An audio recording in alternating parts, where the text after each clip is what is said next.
Pada tanggal 11 November 2024 kemarin, para pemimpin negara Arab berkumpul di Riyadh, Arab Saudi dalam rangka perhelatan KTT Liga Arab dan Oki. Di antara pembahasan yang terjadi di dalam pertemuan tersebut, ada beberapa poin penting yang dijadikan topik. Di antaranya adalah mengenai konflik Israel dan Palestina, serta keterlibatan Timur Tengah di lingkaran konflik tersebut. Di dalam salah satu pernyataan penutup KTT, disebutkan bahwa perdamaian terjadi di Timur Tengah dapat terwujud jika Israel menghentikan pendudukan mereka di berbagai wilayah Arab yang telah mereka duduki sejak 4 Juni 1967. Wilayah-wilayah yang dimaksudkan antara lain adalah tepi barat, Gaza, dataran tinggi Golan, serta Yerusalem bagian timur. Tak ketinggalan juga pembahasan mengenai terpilihnya Donald Trump sebagai Presiden Amerika baru-baru ini yang menimbulkan tanda tanya bagi masyarakat di Timur Tengah, serta kemungkinan memberi pengaruh terhadap kebijakan luar negeri, khususnya mengenai bantuan senjata yang selama ini dipasok oleh Amerika kepada Israel. Selain hal itu, para pemimpin Arab juga menyinggung kembali perihal resolusi PBB serta inisiatif perdamaian Arab 2002 yang mana berisi tawaran hubungan diplomatik dengan Israel, asalkan Palestina hadir sebagai negara yang berdaulat di perbatasan 1967. Dengan demikian, jelaslah bahwa para pemimpin KTT tidak berkenan dengan adanya kekejaman yang dilakukan oleh Israel terhadap Palestina selama ini. Diketahui bahwa korban sipil yang diakibatkan oleh serangan-serangan militer Israel di Gaza telah mencapai lebih dari 43.000 orang. Tidak mengherankan jika banyak pihak yang merasa geram. Secara khusus, di dalam pertemuan KTT Liga Arab kemarin, putra mahkota Arab Saudi, Muhammad bin Salman, tampil sebagai sosok yang tampaknya dengan tegas mengecam perbuatan Israel. Ia juga meminta kepada Israel untuk menghormati kedaulatan Iran dan tidak melakukan penyerangan terhadapnya.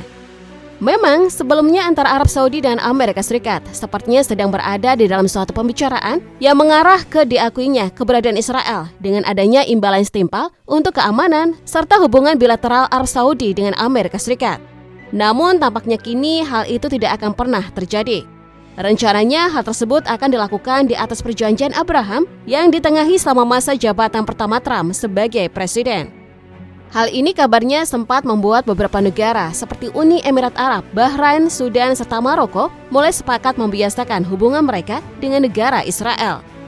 Namun baru-baru ini tampaknya Arab Saudi telah membuat hubungannya dengan Iran yang secara konsisten mendukung Palestina kian menghangat. Apalagi sejak adanya kesepakatan pemulihan hubungan yang ditengahi oleh Tiongkok pada Maret 2023 lalu. Berdasarkan pendapat dari pakar Timur Tengah di Royal United Service Institute, H.E. Hallier, hubungan telah pulih antara Riyadh dengan Teheran telah membentuk kembali lanskap diplomatik yang tentunya harus kembali diperhitungkan oleh Trump. Hubungan antara Arab Saudi dengan Iran sebelumnya telah memburuk.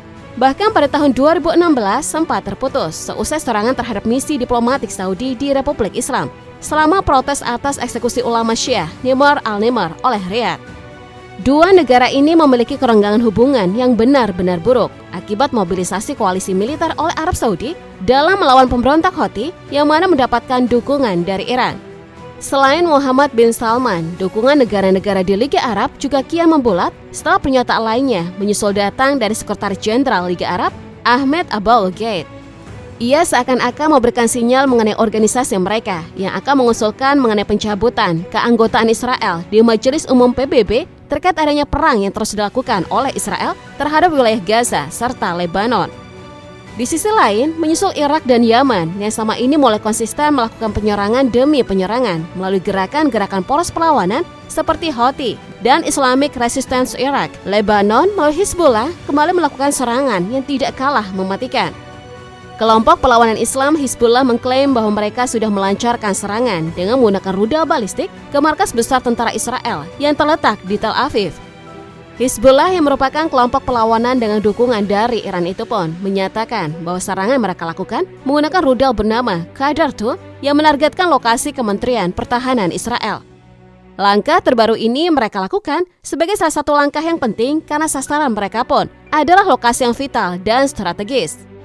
Di dalam pernyataan lainnya, Hizbullah pun mengklaim bahwa adanya sejumlah rudal yang mereka luncurkan ke situs di Tel Aviv yang mereka sebut sebagai milik produsen senjata Israel, Israel Weapons Industries atau IWI. Ini adalah pertama kalinya bagi Hizbullah dalam menargetkan IWI yang mana terkenal sebagai salah satu pemasok utama persenjataan militer bagi Israel. IWI disebut-sebut sebagai pemasok berbagai senjata militer yang digunakan oleh pasukan keamanan Israel untuk menghadapi ancaman eksternal serta internal. Dengan penargetan yang dilakukan oleh Hizbullah ini telah membuat eskalasi menjadi semakin penuh gejolak bagi pertahanan Israel. Keberanian Hizbullah bahkan tercermin dari serangan yang juga dilakukan oleh mereka sebelum ini, yakni dengan meluncurkan lebih dari 200 roket ke titik-titik yang ada di Israel. Kemudian terkait dengan Houthi, mereka juga terus melakukan pergerakan. Mereka telah melakukan penyerangan terhadap kapal induk USS Abraham Lincoln di Laut Arab, serta 2 kapal perusak lainnya di Laut Merah dengan menggunakan pesawat nirawak serta rudal balistik. Itu yang dikatakan juru bicara militer Houthi Yahya Sari. Serangan Irak juga tampaknya mulai menggila. Tepatnya pada September lalu, Irak telah melakukan serangan ke pelabuhan Laut Merah Israel di Eilat. Mereka mengakui bahwa serangan tersebut dilakukan dengan menggunakan pesawat tanpa awak. Pihak militer Israel sendiri mengatakan bahwa mereka berhasil mencegah serangan tersebut, walaupun ada beberapa orang yang terluka. Kembali menyoal mengenai KTT Liga Arab yang telah merumuskan mengenai dukungan mereka terhadap Palestina. Diketahui bahwa hal tersebut merupakan sesuatu yang sebenarnya sangat-sangat baru. Mengapa? Hal ini disebabkan karena selama ini hampir semua negara Arab bersikap apatis terhadap konflik yang terjadi di antara Israel dengan Palestina. Beberapa tahun belakangan, bahkan ada beberapa negara yang memulai hubungan yang positif dengan Israel. Tepatnya pada tahun 2020, Bahrain dan Uni Emirat Arab membuka hubungan dengan Israel. Dari sana, isu mengenai Arab Saudi yang akan melakukan hal yang sama pun sempat muncul. Selain itu, Mesir dan Yordania yang juga merupakan negara dengan posisi yang cukup dekat dengan Palestina menolak untuk menampung para pengungsi yang kesulitan.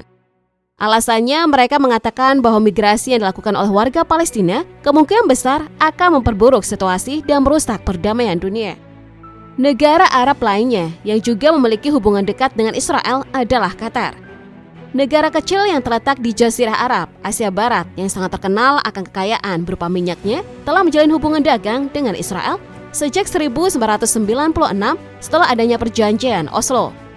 Meskipun hubungan keduanya sempat memburuk, tapi beberapa waktu kemudian hubungan dagang mereka kembali terjalin.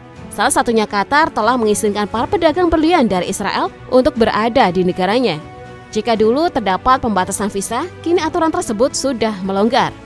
Alasan-alasan senada seperti menjaga perdamaian yang dikatakan oleh negara-negara Arab yang mana tidak berkenan membantu Palestina sebenarnya membuat publik menerka-nerka. Alasan lainnya yang diduga oleh publik adalah bahwa mungkin saja negara-negara Arab takut dengan kekuatan besar sekutu Israel yaitu Amerika Serikat. Namun kini dengan adanya pertemuan KTT Liga Arab yang cukup penting kemarin, tentunya hal tersebut telah cukup menunjukkan keberpihakan mereka terhadap konflik Palestina dan Israel secara jelas. Apalagi pernyataan Mohammed bin Salman yang begitu lantang mengenai kecamannya terhadap apa-apa yang telah dilakukan oleh Israel selama ini.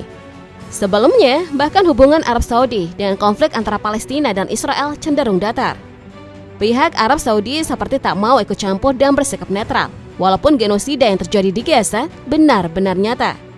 Selama ini Arab Saudi berupaya untuk diam saja, namun kemungkinan karena sudah terlalu banyak kekejaman dan pelanggaran yang dilakukan oleh Israel, kini mereka telah mulai bergerak, bersiap untuk kemungkinan demi kemungkinan yang terjadi di masa yang akan datang, terkait dengan konflik Israel dan Palestina yang kian meluas.